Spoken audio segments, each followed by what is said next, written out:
Oh, oh. All right. Uh, so today is another day. Time for me to record. I a brief side quest, as you can see. Some side quests are good. I did that whole U-Bingle thing, and that was really fun. Videos like that. But today I want to talk. I've been through a lot in the past couple days, and I made some leaps. Big leaps. Leaps that tried to show me what's real. Okay. And what I can do to manifest with, and like a jumps that we can. And I've been a jumper for a while now, and I've been learning how to jump. The situations have to there's a specific type of situation that will come about from your manifestation,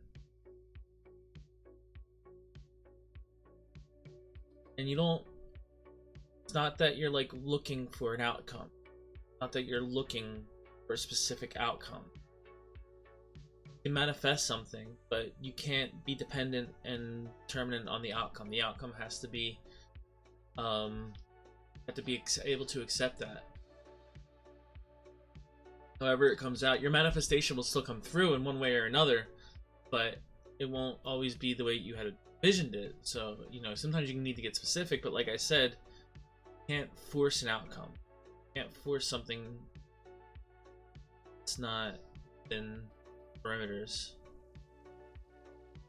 That part, you know, learning more to understand. It's more so a accountability thing, and it comes down to like grace and understanding and all this other stuff. But basically, I've kind of learned how to start doing it more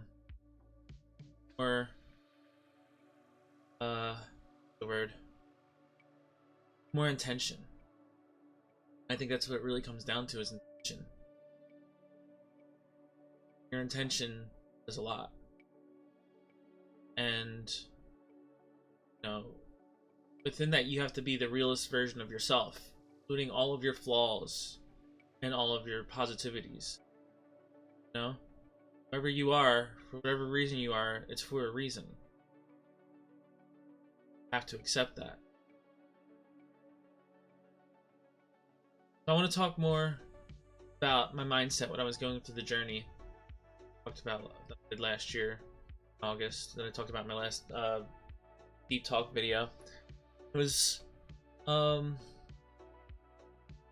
you know, that mindset was similar to what that I was thinking. It was something along those lines. Like, I felt like I can move into, you know, it's like I have an effect on the realities that I'm moving into. And I didn't know how. I didn't know exactly how manifestation worked. But I knew that I wasn't trying to expect any outcomes. And well, that was the hardest part. That was the hardest part, and that was where a lot of my training happened, I guess. It was like a training sequence for me. You know, I did things that were outside of my comfort zone. But can't, you know, comfort isn't what we need. You know, people thrive or people survive because, you know, for comfort. But we can't thrive for comfort. We have to thrive for more than just comfort. You know what I mean? Like, you have to thrive for life. Those are two different things. You know, when they say rest in peace, you know, that's when you can finally be comfortable, is when you're dead. And that's not what we're trying to do. We're trying to get past the peace. I mean, no, we want the peace, but we want it without having to die. That's the main thing. It's not that we're going to get past it. We can have the peace while we're still alive on this planet. And I think that is leading to the other good things. Creation. That we're trying to gain new worlds. And we're working on it. Everybody's been working on it. I have too. Because anything, even if I make a small advancement in the collective, then everybody makes an advancement in the collective. And it's how it works. So I can, whether I want to believe it's me or believe it's destiny or believe it's fate, or it doesn't matter. It doesn't matter. What matters to me is what's happening at this moment, you know, moment that I'm in, and I have to just kind of feel that. It's hard for me to feel that sometimes. Sometimes I'm in my head, so I'll try to force an outcome. I'll say something because I went to my head, and you know, I've had thoughts, and it's like, not wrong to have thoughts. Like I said, everybody has their own flaws. Whether overthinking is one of them, you know? It makes that level of reality creation harder. Because you realize you're a creator. You have to like understand it. I feel like to have that much power, you have to understand it.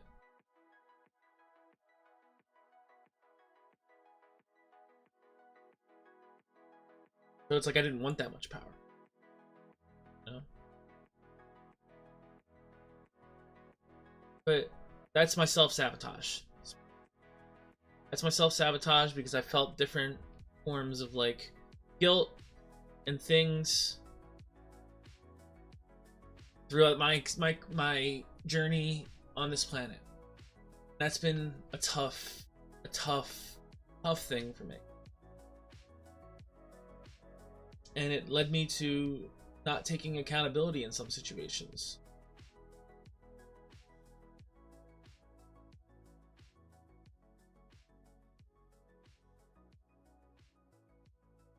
I'm looking for more words right now.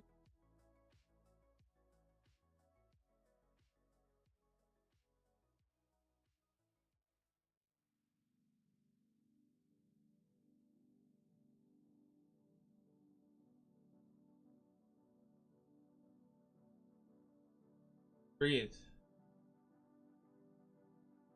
Get past these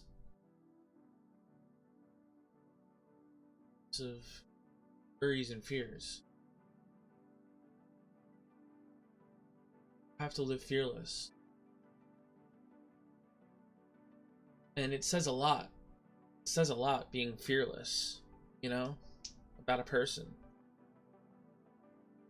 How can somebody be fearless yet strive for comfort? Doesn't make sense. Do you want to be comfortable? Then you're not fearless. You're looking for comfort. That's because there's something that is uncomfortable to you. And I think that's might be another reason why so many people haven't figured out how to manifest their reality. Because they want to be comfy. Like, well, why can't you just create a reality that's comfy? Like, you can. But then what's wrong with that? No.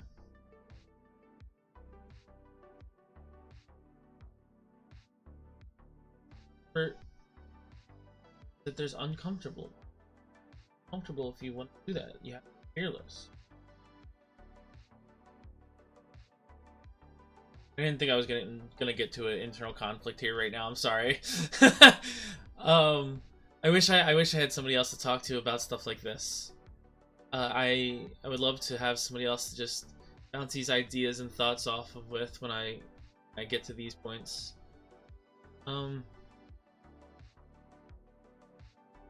Like I said, this is not easy. This type of creation is not easy, but I'm slowly getting it.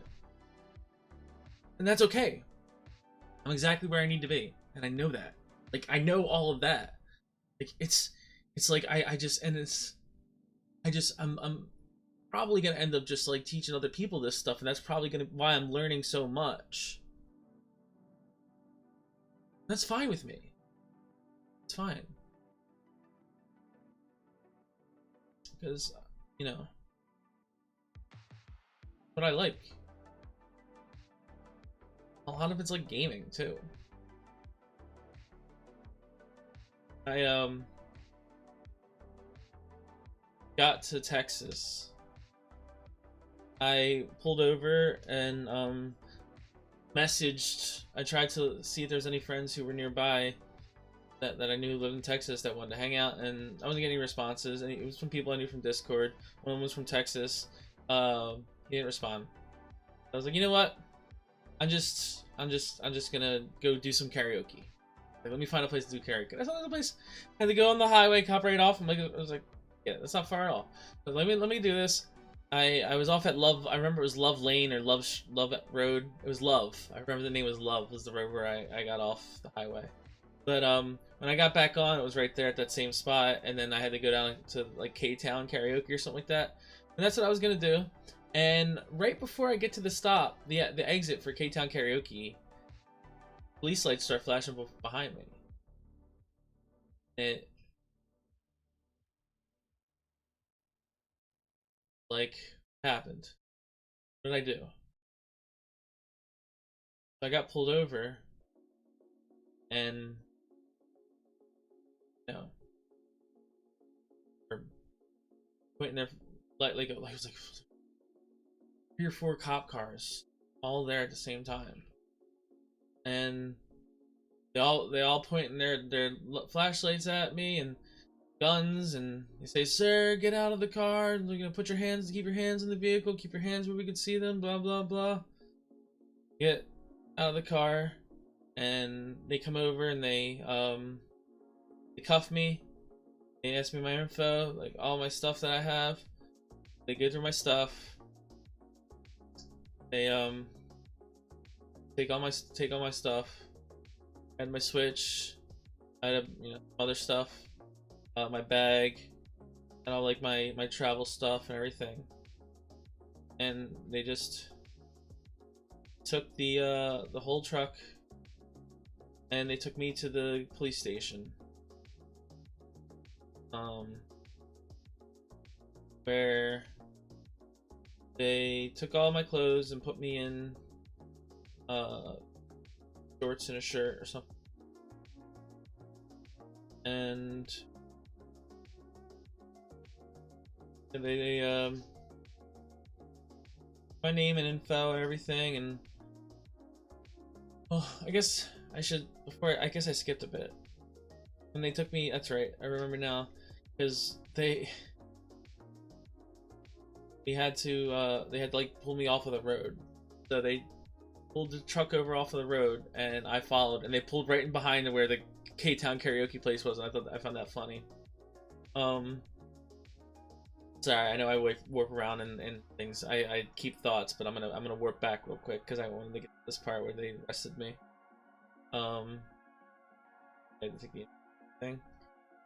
They take me off the road, and then remember I was locked in the car, and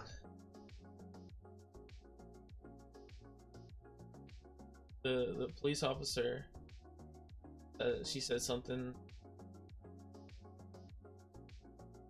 I got the worst freaking luck or something. I forget what I said. He was like, everything happens for a reason, right? So, and I saw a cat. I don't know why I saw a cat, but I saw a cat. I think we talked about a cat at some officer. And I don't remember what else we talked about, but then we ended up, getting to the, I remember they were going through my car, and I'm just thinking, like, what are they gonna do with my car? Why were they taking it? What's my stuff? I need my stuff, like, my stuff. And it's so funny, because, That's like Dark Souls, you know? Like when you die, you lose all your stuff. And you have to run back to your death spot to get it. And if you don't, you lose your stuff. And that's death. That's what death is. So, I got arrested. And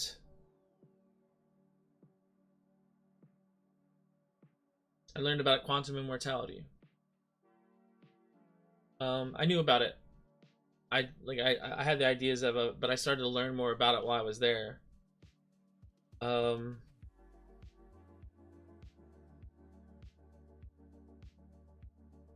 not gonna get too deep into that, but when I learned about it, it kind of showed me that there's always going to be two realities when a big choice or event in your life occurs. There's going to be one where you did the thing, one where you didn't. Could even be more, but always at least two. And one of them is where you live, and one of them is where you die. You know? So that's when you kind of get like a respawn. And so while I was there, I first thing they did, they put me into like an area where like a shared bunk room kind of thing. It was a big cell block. Two floors, no chains or anything, no like bars, just beds. It's Dallas County jail. So I go in, they sign me a number, and I just go there with my stuff. They gave me a bunch of stuff. I forget what I started with. It was like some socks, maybe, yeah, I think stuff like that, sheet, whatever it was. So we went through all that. I got that, and went to they were handing out sandwiches. Oh yeah, I jumped back again. When they were like bringing me in there, we had to like wait in lines, and there was this one guy who was telling me that he was like a short little Mexican guy, telling me how he took his dog, or he lost his dog. He couldn't find the dog.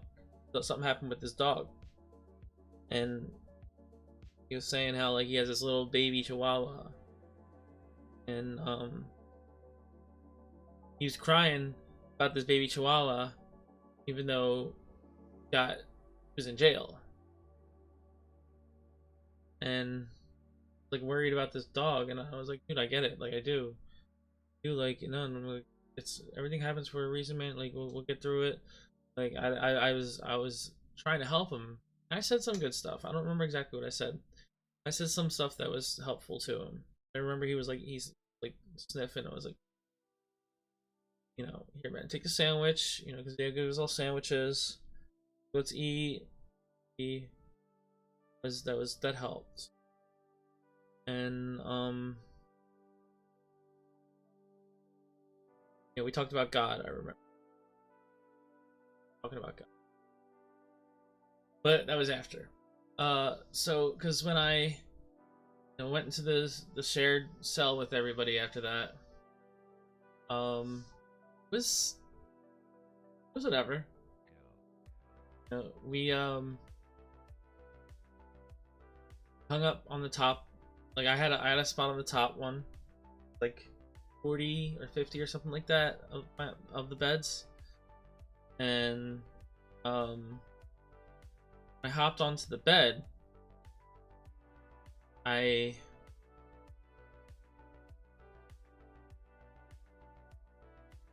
Sorry, this is I have other thoughts running through at the same time. This is where I start getting in my head. Tell the story. So I hopped onto the bed, and like I met like the other guys around me, and they were all cool guys. Like, you know, there was mostly black guys, a couple white guys, but I've lived in Philly my whole life, so I have any issues, and I didn't. I had a good time. Everybody was chill with me. We played some games, played some chess. Talked to them about different things. I talked a little bit about like not quantum immortality specifically, but some spiritual stuff. I talked to some people about, and it was interesting to see their opinion and their reflections on it, their realities. Yeah, it was interesting. It made for a very interesting experience to be there. Every day they would give us food. They would give us like a sandwich and like fruit, apple or an orange. You know, it was like school type stuff. Got all that stuff. We had a cup and toilet paper roll. A cup and a spoon, because you could get like drink mixes they would give out. I drank the shit. They were sugar free. Don't know what else they were putting in me. Hey man, I enjoyed it.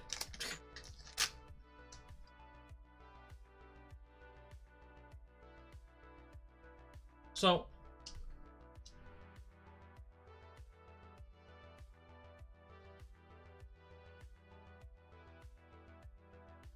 I feel like it was just getting to the point where I was trying to stay with the flow.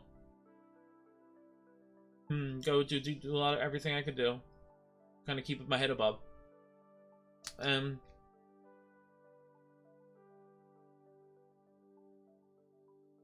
After a week of being there, they put me into the kitchen. Start doing kitchen work. They like moved me to a whole brand new cell that does it. So I'm in a cell of guys who do the kitchen work.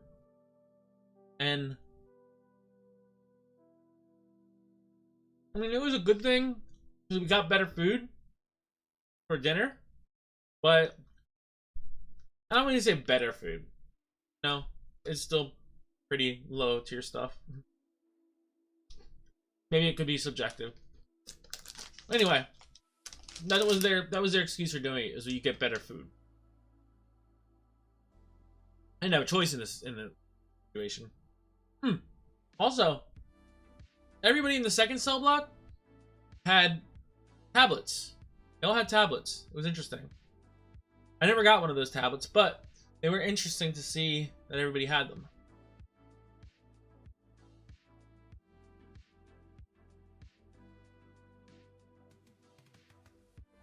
So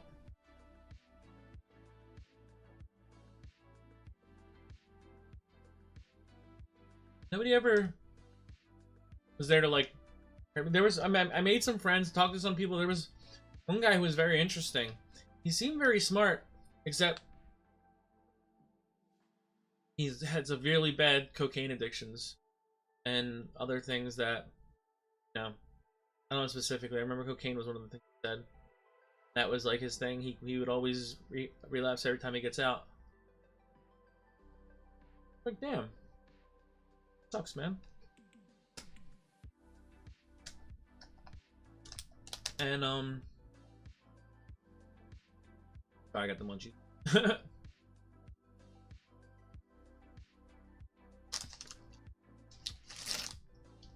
So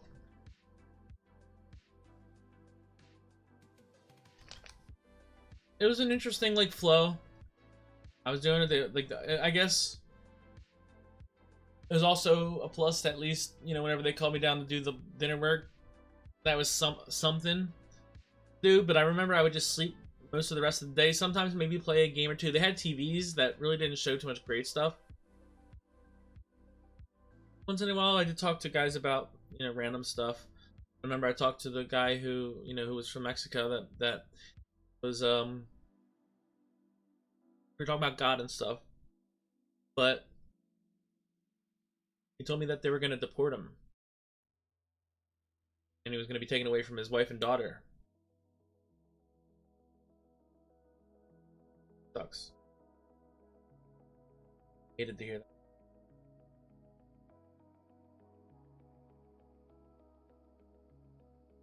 I couldn't do anything.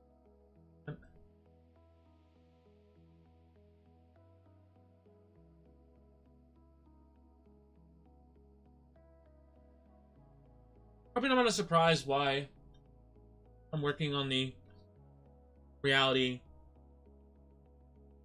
restructure program. I want to be in the new world, man. Leave this other world behind. Learning how to get detached. Stuff. Oh, stuff. My stuff. I didn't get back to my stuff. So,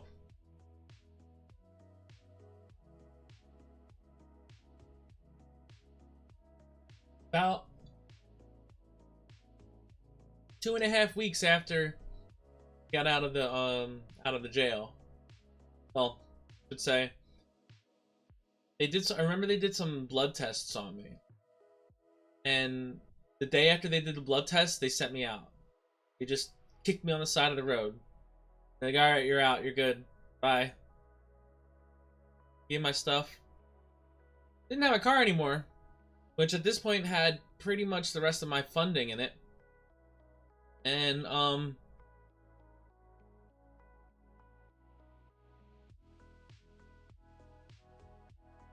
thing I didn't mention was, while I was in the jail, I stayed in contact with my dad and my grandma. Remember their numbers, and I was able to call them. And one thing my grandma was like told me was she wanted to. So the reason why this all happened, that she reported the car stolen. Didn't get to that part really. They told me the car was reported stolen. Makes sense, I guess. So that's why I went to jail. So anyway, how do you do that? How do you do that? You're creating your reality. Why is that the freaking thing? Why is that the thing you do? The car reported stolen? Are you dumb? What kind of lesson are you to learn from that? I learned a lot of lessons actually while I was in jail.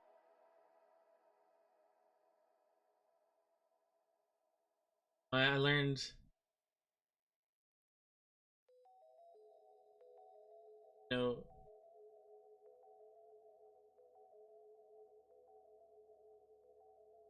if you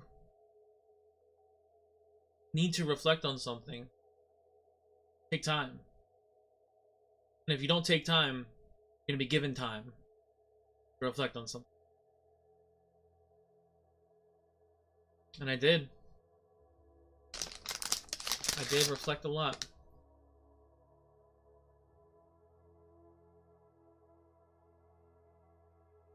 Made me learn. Made me realize, I'm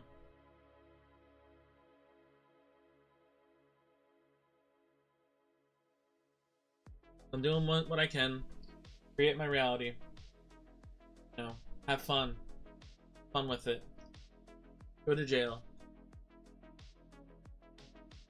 I'm serious. Me only being there for 3 weeks, I've seen what people were learning, people were doing.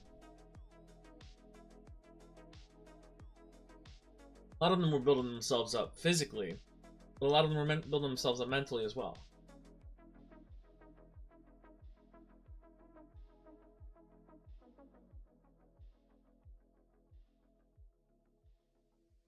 Watching shows even. Good shows on. Charmed. I love Charmed. Anyways.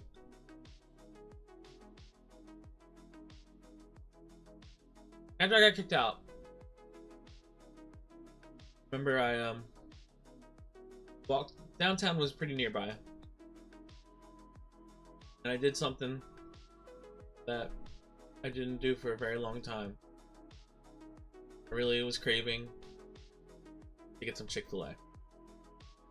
Which, when in Texas, it's not the best thing I can get, but it was one of the only good things to get around. It was very close. So, went there, got some Chick-fil-A. Yes, it was very nice. Skyscraper. Cafe thing.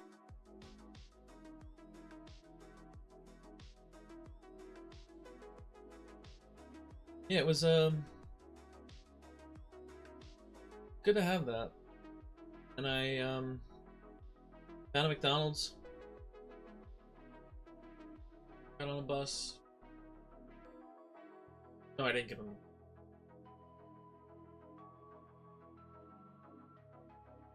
He ended up having to fly me back. Turns out the car was already being taken back from the repo place at this point. My grandma. You lifted the charges.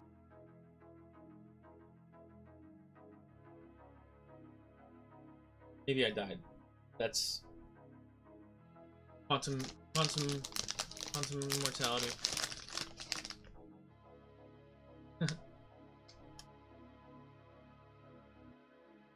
He did the throwback. Anyways. Alright. Get home. Well, more happened. Flight back. I had my phone again. And, it was dying. And the charger was in the vehicle. I didn't get that.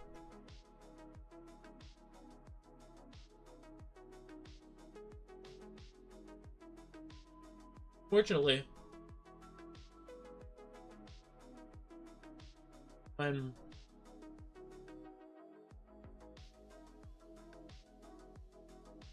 my brother sent me the money for the flight, he sent me a little extra, so I was able to get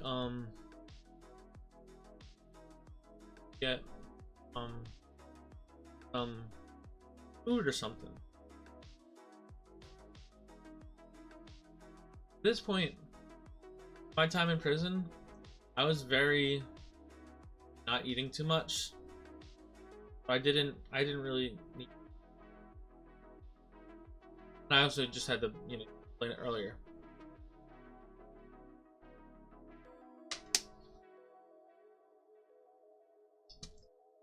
I had a PayPal card with some money. That's how my brother was able to send it to me. But before he sent me the money, I had something to get the Chick-fil-A. Anyways, so yeah, he sent me the money for PayPal.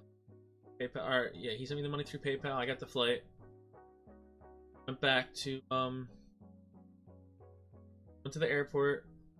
I ended up finding a charger, fortunately, at a little place. Of course, it hurt me pretty hard, but like it was a good charger. It was actually a really good charger, like really good, because I used micro USB, and it was hard to find those at this time. Pretty recent. So it's hard to find a good micro USB that like can work for a phone that has a faulty entry slot. So use that, and it charged it pretty well. So got the phone charged, got on the plane. While I'm on the plane, I'm sitting in the middle seat. There was somebody to my left, and then a woman comes on the plane to my right, and her name was Sarah. And Sarah was very cool. She was from Africa, somewhere in Africa. I forget exactly where, but she was very peculiar. She posts on my Instagram sometimes. And it's because she's very religious.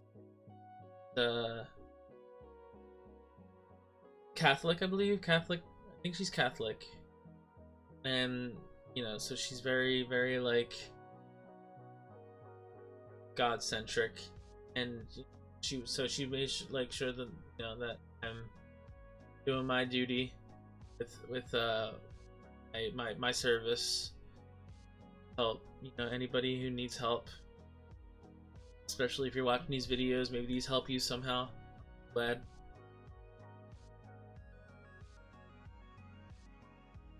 You know, we can all heal together.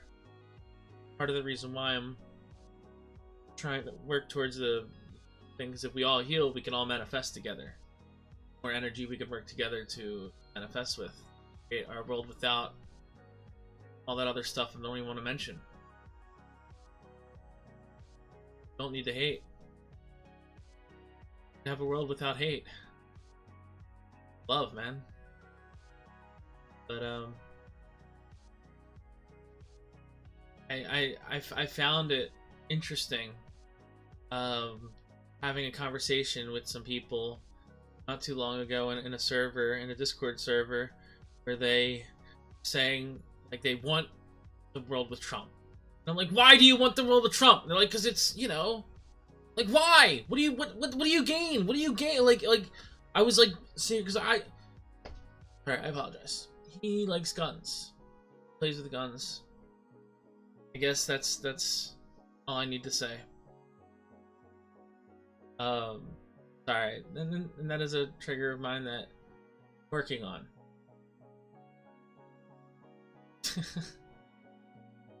I love that. Oh my god! Sorry, I just played that back in my head. It's funny. And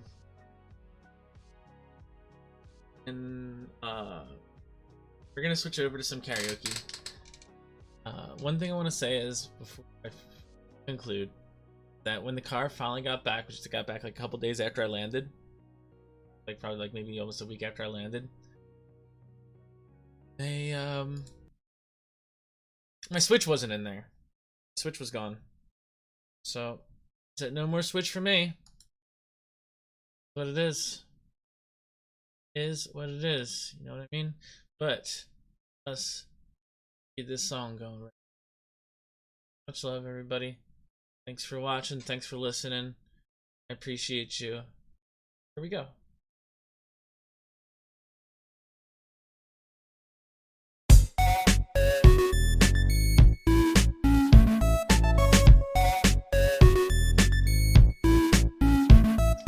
Night falls with gravity. The earth turns from sanity.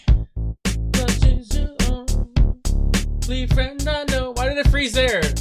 Aw, I can't do a one take Jake if you're gonna be like this. Okay, here we go. Now, okay.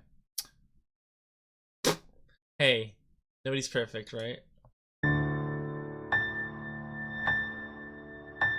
I'll never what I like. I'm double-sided and I just can't hide. I kinda like it when I make you cry. 'Cause I'm twisted up. I'm twisted up. What did you just do? When I make you cry. 'Cause I'm twisted up. I'm twisted up inside. The horrors of the night melt away under the warm glow and survival of the day. Then we move on. My shadow grows taller along my fears. My friends shrink smaller. All of night needs fear. And the night is climbing windowsills. And the silver lining rides the hills. I will be saved for one whole day until the sun makes the hills its grave. I'm never what I like. I'm double-sided and I just can't hide. I kinda like it when I make you cry. 'Cause I'm twisted up. I'm twisted up inside. I'm never what I like. I'm double-sided and I just can't hide. I kinda like it when I make you cry. 'Cause 'cause I'm twisted up. I'm twisted up inside my mind. Do do do do do do do do do do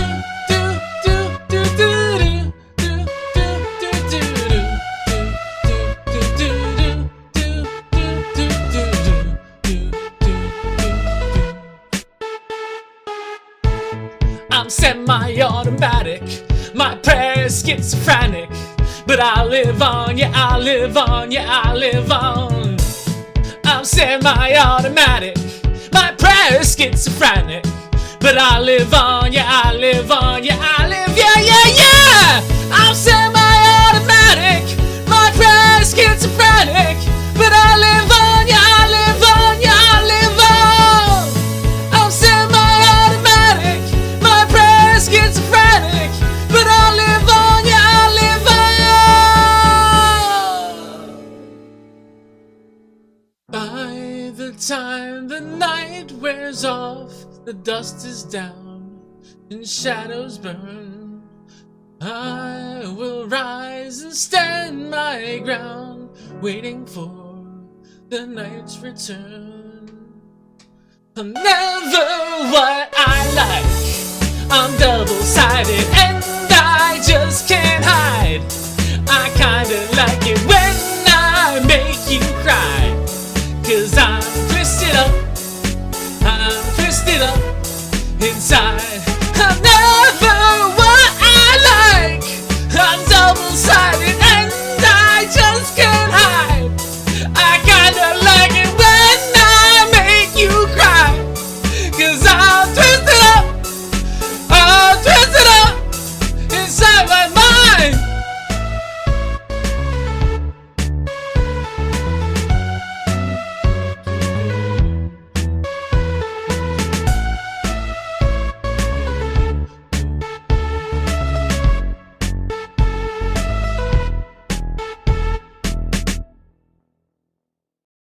Thank you for watching.